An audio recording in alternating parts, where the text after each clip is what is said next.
ऐसा सैलाब मैंने मेरे ज़िंदगी में नहीं देखा, मेरे बचपन से मैंने कभी नहीं देखा। अपार असम में ऐसा सैलाब, लोग बहुत ज़्यादा मुतासिर है। कम से कम 6 लाख फैमिली इसमें इफ़ेक्ट हुए हैं। तो अभी हर संगठन आगे जा रहा है।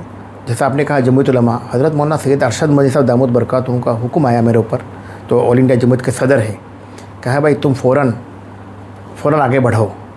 तो उस वक्त मैंने देखा कि कम से कम कुछ ऐलान तो करना चाहिए। तो मेरे एक जमीयत उलमा की एक टीम, वहाँ मैंने पहले जायज़ा लिया। अब मैंने एक ऐलान किया कि हमारे एक फाउंडेशन है, उस फाउंडेशन के मातहत जमीयत उलमा के फाउंडेशन से पैसा देंगे और जमीयत उलमा के मातहत 1 करोड़ का हमने ऐलान किया है।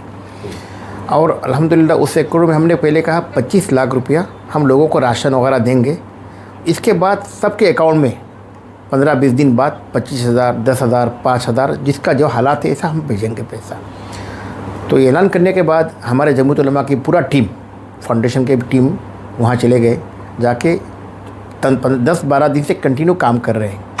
फिर हमने सोचा कि जिन लोगों का इतना ज़्यादा इफेक्ट हो, ऐसा हालात है, लोगों का घर तबाह हो गया, कुछ नहीं है, कुछ इंसान तो कम से कम 70-80 लोग तो मारे गए हैं और कम से कम कई हज़ार जानवर तबाह हो गए, कुछ भी नहीं, लोगों का खेती बाड़ी सब बर्बाद हो गया। तो दूसरी बात यह है कि हज़रत मौलाना अरशद मदनी साहब ने मुझे फिर दोबारा फ़ोन किए कि काम करो, मैं चाहता हूँ कि मेरा ऑल इंडिया जमीयत से डायरेक्ट मैं सबको 1 करोड़ और देना चाहता हूँ। तो हज़रत ने मुझे कह दिया, मैंने ऐलान नहीं किया था, तो आप लोगों के मातहत में, क्योंकि मैं कल जा रहा हूँ अपार असम में, तो मैं ऐलान कर रहा हूँ हज़रत के हुक्म से कि हज़रत वहाँ से मौलाना अरशद मदनी साहब भी फ़िलहाल 1 करोड़ रुपया अपार असम में जो लोग इफ़ेक्ट हुए। हज़रत ने एक बात मुझे बड़ा अच्छा कहा है कि भाई देखो, हमें ये नहीं देखना है कि कौन मुस्लिम है गैर मुस्लिम है, हमें प्यार मोहब्बत से, इंसानियत की अभी मुसीबत ही, इंसानियत मुसीबत में है, हमें आगे बढ़कर सब के लिए काम करना है। कभी ये नहीं देखना कि कौन क्या है। तो और अल्हम्दुलिल्लाह NGO हो या जो खिदमत खल्क़ करते हो कभी देखते भी नहीं है। तो हमने हज़रत से बात की, हज़रत हम क्या करेंगे, आप Jamiat Ulama India, all India Jamiat Ulama के अकाउंट से डायरेक्ट लोगों को पैसा दे, बेहतर होगा, क्योंकि आप यहाँ से पैसा तो अकाउंट से भेज नहीं सकते हैं। तो हज़रत ने क्या कि बेहतर है। तो हम लोगों ने तकरीबन अगर समझ लीजिए 10,000 और 7,000 करके एवरेज करते तो 2,500 फैमिली को आसाम से, आसाम जमीयत उलमा अनवर फाउंडेशन के मातहत और यह हज़रत की तरफ से 1 करोड़ रुपये जाएगा। तो 2,500 लोग कम से कम हम लोग, इन लोग का फैमिली को हम 10,000, 5,000, 8,000 जैसा मुसीबत होगा, थोड़ा बहुत इनके राहत के लिए, थोड़ा बहुत मुँह में पानी जैसा होता है ना, दे सकते हैं। जितना हमारा हैसियत है हम इतना दे रहे हैं। तो बाकी मैं कहूँगा कि हज़रत मौलाना सैयद अरशद मदनी साहब ने इतना बड़ा कदम उठाए हैं, मैं अल्लाह का शुक्र अदा करता हूँ, उनका शुक्रिया भी अदा करता हूँ। और मैं कल जा भी रहा हूँ और मैंने अभी मेरी मौलाना फजलुर रहमान साहब से बात भी हुई कि हो सके जमीयत के सेंट्रल जमीयत से हज़रत मौलाना सैयद अरशद मदनी साहब या कोई हज़रत कोई चले जाए तो बेहतर होगा सही यहाँ से। और आप लोग भी टीम जा सकते हैं वहाँ पे लोगों को राहत पहुँचाने के लिए, देखें वहाँ पे हालत क्या है, क्या इश्यूज़ क्या क्या आ रहे हैं। मतलब जैसे राहत भी पहुँचानी, चूँकि देखिए राहत पहुँचाने वाले भी इंसानी है, जो मुतासिरीन है वो भी इंसानी है। तो वो बहुत सारा पानी है, बहुत ही ज़्यादा मतलब ये तमाम चीज़ें, मतलब डैमेज बहुत ज़्यादा हो चुका है। तो चैलेंजेस क्या क्या आ रहे हैं, चैलेंजेस के सामने क्या क्या आते हैं? लोग अपने घर पे घुस नहीं पा रहे हैं।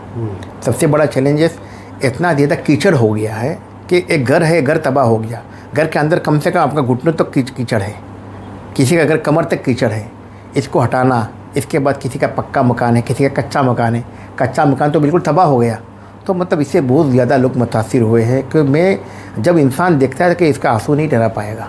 मैंने मेरे ज़िंदगी में बचपन से मैंने देखा, मैं अपार असम में, मैंने आसाम में ऐसा हालत कभी नहीं देखा, बहुत ज़्यादा मुतासिर है लोग। प्रभावित जो इलाका है उसमें 90% से ज़्यादा, 95% से भी ज़्यादा बल्कि वो नॉन मुस्लिम्स की मतलब एक तरीके से आबादी है जी। तो गैर मुस्लिमों की आबादी है। फिर वहाँ दाढ़ी टोपी वाले जाते हैं, अच्छा वहाँ तो मियाँ मुसलमान वाला सब चलता है, वो सब सारी चीज़ें हुई हैं। तो ये भाईचारगी का भी एक कहीं ना कहीं नमूना देखने को मिल रहा है, एक मिसाल देखने को मिल रही है। नहीं, ये बात बिल्कुल सही है। उनका क्या कुछ कहना है, उनका क्या मतलब जो है रिएक्शन उन लोगों का? नहीं, ऐसा नहीं है। कभी कभी हो सकता है कुछ लोग करते हैं, मगर मैंने जो देखा, मैंने काफ़ी तंजीमों से बात भी किया, हर तंजीम ने सबको वेलकम किया है, सब मिलजुल के मतलब भाई आज हमारे लिए अक़लियत के मुस्लिम लोग भी सामने आ रहे हैं, हमारे साथ ऐसा कुछ कर रहे हैं।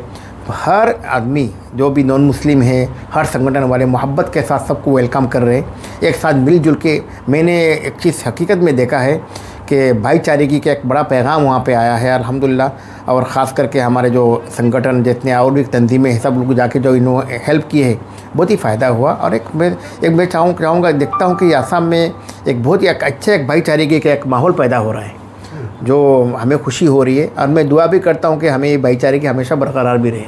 बिल्कुल। अच्छा, बाकी देश के बाकी लोगों से क्या अपील कुछ करना चाहेंगे आप, कैसे वो मदद करें, क्योंकि मदद की तो ज़रूरत है और जितनी मदद की जाए उतनी कम है इस वक्त। तो बाकी देश के जो लोग हैं या दुनिया में जो भी आपको सुन रहे होंगे उनसे क्या कुछ आप अपील करना चाहेंगे? मैं तो भाई अपील ये करूँगा आसाम के इस अपार आसाम के लोग आगे बढ़े, ख़ास करके जो NGOs है खुद चले जाए, जाके मदद करें और जा भी रहे लोग। और जो NGOs नहीं है तो कम से कम हज़रत मौलाना अशरफ साहब ने अपील भी की है कि इनके जमीयत उलमा में अगर लोग मदद करेंगे तो अपार आसाम के लिए बड़ी मदद हो जाएगी। और जितना पैसा आएगा गरीबों के लिए अकाउंट में आएगा तो वहाँ पे जाएगा इंशाअल्लाह ताला। तो ये भी एक बहुत बड़ा मतलब एक लोगों की मदद हो जाएगी इस वक्त। चूँकि सिस्टम सब कुछ हुकूमत के पास होता है, तो हुकूमत का क्या रवैया है, कैसे वो मदद कर रहे हैं, और हुकूमत के साथ आप लोगों का जो भी इमदाद मतलब यानी मदद करने वाले NGOs है या जो भी संगठन है उनका क्या कोऑर्डिनेशन है, किस तरीके से? आसाम के अपार आसाम में बहुत ज़्यादा आगे बढ़कर मदद कर रही है, इसमें कोई शक नहीं है। जितना हो सकता है CM हमारे जो आसाम के चीफ मिनिस्टर साहब है हेमंत बिश्व शर्मा साहब, वो खुद ज़्यादा भी गए भी। इन्होंने बड़े 3 मंत्री को वहाँ मुकर्रर कर रखा है रात दिन इसी पे काम करने के लिए, और काम कर भी रहे हैं ये लोग। जो करना है अपर आसाम एक बहुत बड़ा एक ये है स्टेट, आपका डिस्ट्रिक्ट है, इसमें कई डिस्ट्रिक्ट ज़िला है, इसमें तो बढ़ चढ़ कर काम कर रहे हैं लोग। हाँ, उनकी बहुत सारी फ़ोटोज़ आई हैं, वीडियो आई है कि वो कीचड़ में भी घुस गए, पानी के अंदर घुस गए। तो नहीं, काम कर, ऐसे हकीकत है, ये लोग काम कर दिल से काम कर रहे हैं। आज भी मेरे यहाँ पे इनके एक मंत्री, उनसे मेरी बात भी हुई तो बहुत आगे बढ़कर काम कर रहे हैं। हमें भी उन्हें वेलकम किया, बहुत अच्छी बात है आप लोग काम कर रहे हैं। अच्छा, कोऑर्डिनेशन है, सब कोऑर्डिनेशन है हमारा। जिस तरह से हुकूमत से डायरेक्ट कोऑर्डिनेशन। आज मैंने एक मंत्री साहब से बात की, उन्होंने बहुत अच्छी बात कहा कि भाई आपको आइए, आगे बढ़िए, काम करते रहिए आप लोग। गुज़िश्ता दिनों जिस तरह से इलेक्शन के दौरान हिंदू मुस्लिम किया गया, और चूँकि ये हिंदू अक्सरियती इलाका है जहाँ पे मुतासरा इलाका है, जो लोग मुतासरीन हैं, तो वहाँ किसी तरह की मुश्किलात तो नहीं आ रही हैं आप लोगों को? नहीं, ये सब अफवाह है। कुछ अखबार में लोग कहते हैं कि भाई वहाँ मुसलमान को घुसने नहीं देते हैं, ये झूठ बात है।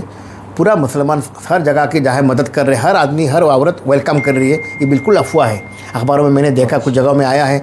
हो सकता है 1-2 आदमी कभी कभी कुछ कह दे, लाखों लोग 99.99% भी सब लोग पॉजिटिव है और प्यार मोहब्बत चाहते हैं और मदद के लिए आ रहे, सबको वेलकम कर रहे हैं, जो मैंने खुद देखा। अच्छा, उनको ये दिक्कत नहीं है कि कोई? नहीं, बिल्कुल झूठ बात है।